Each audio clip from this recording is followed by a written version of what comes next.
ENN نماینده انور احساس او د موږ سره د ENN TV ډیپټي ډایرکټر د وخت موجود دی د خپل ورکرانو ته سم میسج ورکوي جی السلام علیکم ورحمت الله وبرکاته. د ټولو نه اول زه د خپل ENN TV نماینده انور احساس صاحب شکریه ادا کوم په دې اهمه موقع باندې چې په ملکي لیول باندې کوم صورتحال دی موږ به د هغوی د ټولو نه اول به په دې کرونا باندې خبرې وکړو. نو مهرباني به وي د ENN TV چې څومره نمایندګان دي نو زه په KPK کې هغوی ته ریکویسټ کوم چې د ټولو نه اول خو دا یو صدقه جاریه پیغامونه دي نو کوشش کوئ چې څومره ستاسو نه کیدی شي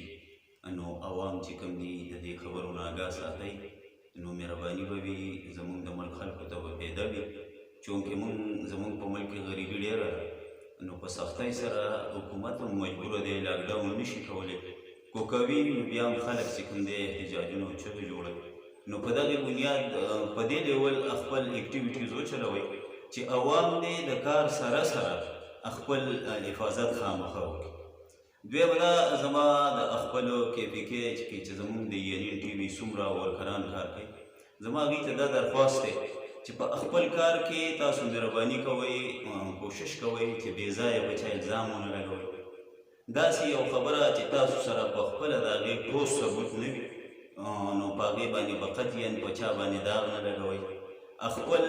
صحافت چې دی دا عبادت وګڼئ په دې طریقې وکړئ چې ستاسو نه عوامو ته پیدا ورسي. دویمه دا خبره ده چې تاسو به کوشش کوئ چې موږ مسلمانان یې الحمدلله نو د اسلام لپاره چې ستاسو نه څومره کیدی شو عوامو ته وخت په وخت باندې تلاوتونه بمای ترجمه د ښه نعتخوانانو نعتونه دغه شان د علمای کرامو په مختلفو موضوع باندې خبرې او عوام کوشش وکړئ چې ستاسو نه څومره کیدی شي نو په خپل چینل باندې عوامو ته د اسلام پیغام او د قرآني آیتونو حدیثو ترجمې بمای عربۍ سره ورسوو. د دې نه پس زما تاسو ته ریکویسټ دی چې ریاست زموږ ملک پاکستان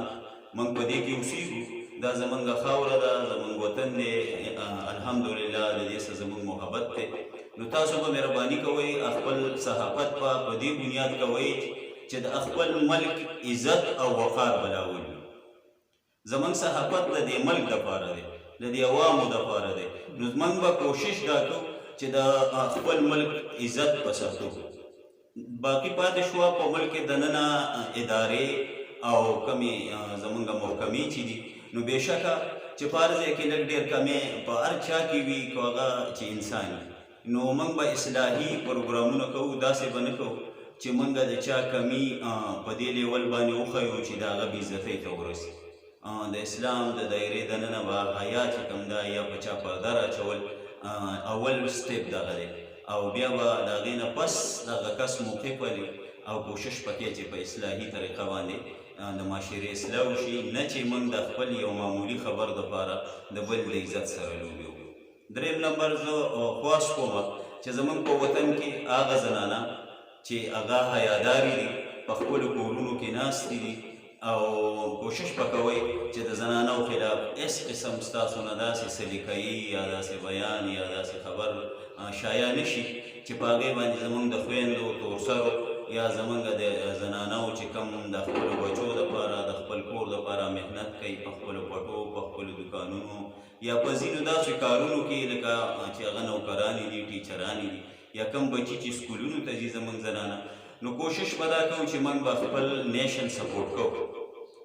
کوشش به همدا وي چې زنانو له به عزت ورکوو مشرانو له به عزت ورکوو همزولو سره به محبت کوو او کشرانو ته به شفقت ورکوو زموږ صحافت د دې خاورې دپاره دی د دې ملک دپاره دی. بیا به دا کوشش کوئ چې په کوم ډسټرکټ کې تاسو یې نو دا هغه ځای د انتظامیې سره به بلکل ټچ اوسئ DC صاحب سره AC صاحب سره صحت شعبې سره او دیګه شعبو کې به تاسو باقاعده د هغې سره میټینګونه کوئ د عوامو فریاد به ورسوئ صحافیان یې کو تاسو کوم ځای کې ستاسو په کوم ځای خبره ونه منله شوه انشاءالله موږ به مو سره میټینګ کوو خو بې ځایه به په چا پسې خبر نه لګوو. مطلب مې دا دی د اسلام خلاف نه، د ریاست خلاف نه، د زنانو خلاف نه، او د هغه مظلومانو خلاف چې ظالم د مظلوم خلاف ظلم کوي، نو موږ به د ظالم په پیور کې نه ځو. که د مظلوم سره مدد نشو کولی نو د ظالم سره به هم نه کوو. زموږ د صحافت نچوړ پاکستان زنده‌باد، یعنی ټي وي پاینده باد.